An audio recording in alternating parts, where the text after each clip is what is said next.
Ayoya, nageenya adursu harawaa tokko isiniif qooda. Waa'ee fedhii ilma namaa.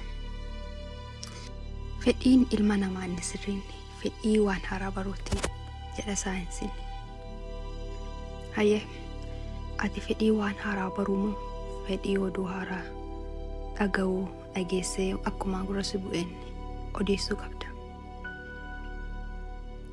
Ilmi namaa uumama fedhii sodaa fi ohitummaan irratti mo'ee jirudha.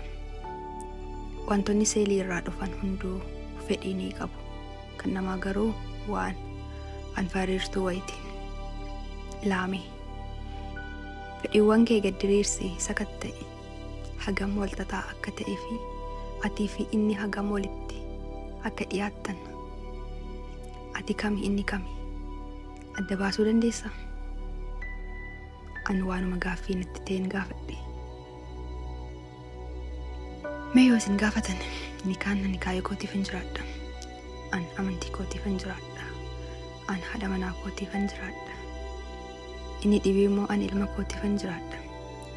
Inni kaan ammoo an bor mirga abbaa taa'uufan jiraadha. Fi kan kana fakkaatan jedhee akka deebisu tilmaamuun namaan rakkisu. Mee hatiyoo fedhiin kee maali?